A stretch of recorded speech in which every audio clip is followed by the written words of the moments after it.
Hi, it's Dr. Bridget here with another prescription for success. Today I'm going to talk about resilience.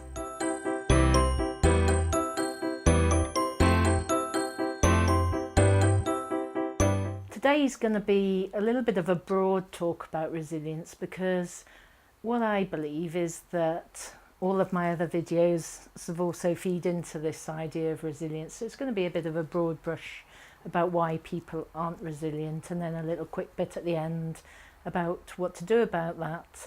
I'm speaking at a business show coming up soon, and I talk a lot about self-sabotage and how you can develop resilience rather than self-sabotaging. And of course, my book is all about developing resilience. So the definition of resilience I looked up for my book is the ability to bounce back from sometimes the overwhelming influence of risk factors and obstacles.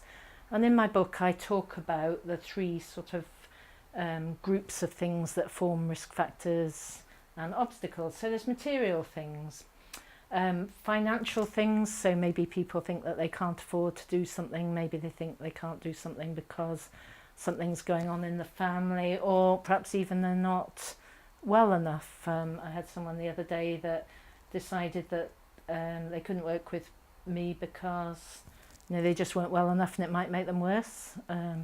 Strange, but there we are.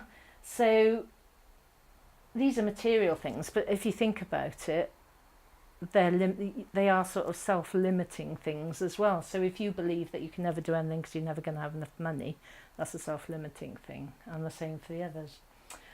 Events and circumstances, so things happen around us, and they come from left field, sometimes right field, goodness knows where they come from.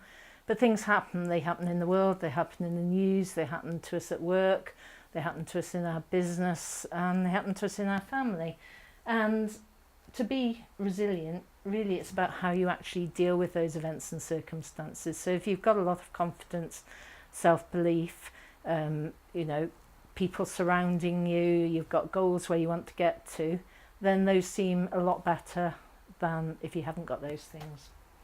And then there's the self-induced category. So maybe people have some fear, so fear of success, fear of failure, things have happened to them in the past. People talk to them or give them fear. It's hard to run a business, most businesses go wrong. Hear that a lot, so people get fear.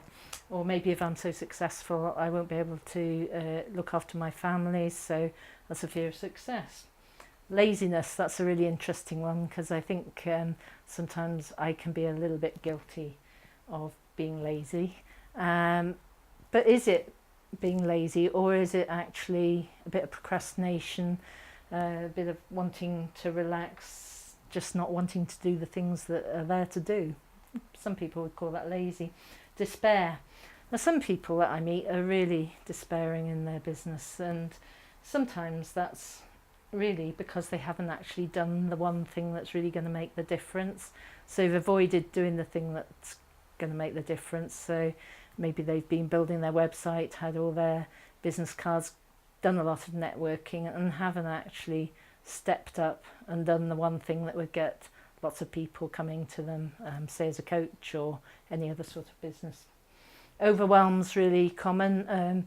Sometimes I do a bit of overwhelm. I found myself stuck in the kitchen the other day not knowing which direction to go because I had that to do and that to do and that to do and that to do.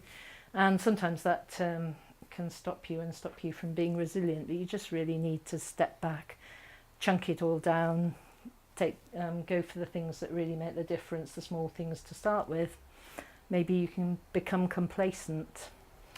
Or maybe there's even sort of a lack of knowledge, but knowledge quite often is inside you anyway. You just need to sort of pull it all out because you've learnt all these things before and use what you need. Or maybe you just need to go off and get some knowledge so that you've got the skills to be resilient. So the material things, events and circumstances, are self-induced, and this one tends to go into there.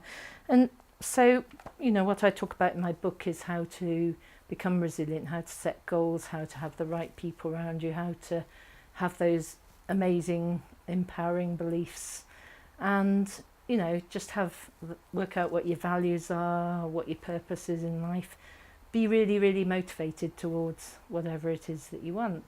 So it's all in here, and it's available as a free download on my website. I'll put the link in my blog. So have a read, or it's on Amazon if you want a hard copy, or meet me at networking and I'll actually give you one. But I think it's really, really important that if you want to make a difference to yourself and perhaps to others in the world, that you become really resilient. So that's Dr. Bridget. Being really resilient myself today. I shall see you next week. Bye.